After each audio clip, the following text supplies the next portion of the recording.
So it's hard to believe that just last Thursday was Thanksgiving. I know, it feels like a distant memory now. All you can think is, shit, I should have done some work over break, because now I got 3 projects, 4 papers, 5 finals, and an NS 3060 presentation to do.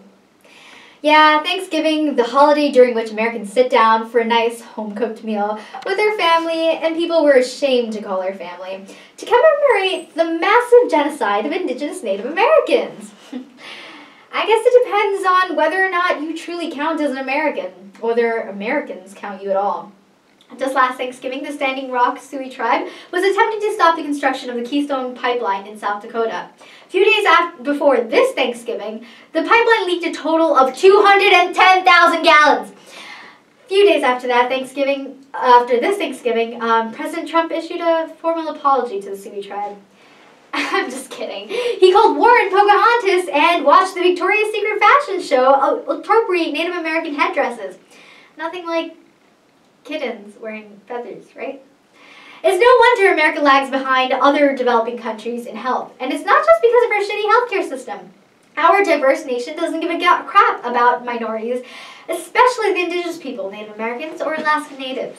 The Kaiser Foundation report shows that diabetes rates among the average U.S. population age 65 or above is 22%, while among Native Americans age 65 and above, it's 30%. Heart attacks, 12% versus 20%.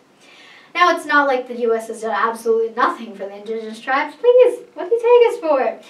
In 1977, under the Food Stamp Act, in addition to the Supplemental Nutrition Assistance Program, or SNAP, the U.S. established a food distribution program on Indian reservation. Yeah.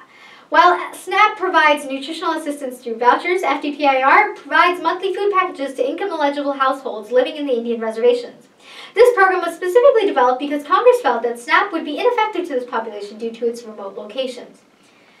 The FDPIR serves very low-income populations. See, we care. Food packages come with various foods, including frozen ground beef, egg mix, canned fruits, beans, and peanut butter. Yes, even the U.S. considers American Indians American enough to appreciate peanut butter as much as Australians do like Vegemite. Now, these packages are intended to be supplemental. However, as of June 2016, FDPIR is currently the sole or primary source of food for 38% of households. 31% of households obtain some of their food from traditional or native food sources.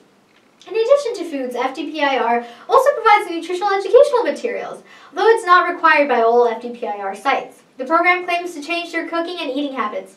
Not too bad. The U.S. FDPIR Assessment Summary report states that participant satisfaction with FDPIR is overwhelmingly positive. Now, I know what you're thinking. America's doing pretty well. Sure, we screwed them over with the pipes, but at least we're helping improve their quantity and quality in their diets. Except these stats don't add up. While the report says that the participants are satisfied, less than 20% reported attending the cooking demonstrations, workshops, or food centers. Now, the report implies that it's because they're often held at centers outside of the distribution centers. Well, we've got another theory. There are a couple of recipes in this cookbook that we checked out from the USDA, and it's no wonder these households don't attend to their cooking demonstrations. Take a look at this one. Chicken noodle soup? That's so sad. That does not look like it. These recipes are hardly appropriate for their daily schedules or culturally sensitive. And when they try, well, this is banana bread. It's wrapped in a corn husk. Yeah. Let's stop this program from being a program that perpetuates and continues the European American diet and colonization. We want to recommend the USDA to change the program to a community-based multi-crop farm development program. That not only does this tackle malnutrition and high rates of metabolic diseases among the indigenous populations, but it's also locally grown and self-sustaining. For the first 3 years, we recommend that they invest in native farmers, native lands, native crops. Instead of buying Skippy peanut butter, pass it over to the indigenous people so that they can buy products grown by themselves and use it for the FDPIR. If the federal budget funds the FDPIR at the same level it did in 2015, which was $145.2 million, we recommend shifting 10% of these funds every year to local, sustainable native farm capacity building and completely change the program over a 10-year program period. There are many native crops that are part of the staple among many different tribes. The mesquite beans, brown chipari, acorns, and cholla buds. The native crops are not only high in nutritional value, but they're also higher than potatoes and polished wheat flour. Eventually, over the 10-year period, we hope to turn the FDPIR into a program that empowers indigenous communities and reduces unemployment among the native youth and decolonizes its native diet. Thank you so much. Now I'd like to bring in my correspondent Reshma Patel to give us a little bit more information on this matter. Hello. You've got to relax, you know? You're blaming these poor Europeans for taking over. I mean, they thought they were doing the right thing, yeah? Look, here's what we gotta do. Here's what we gotta tell them.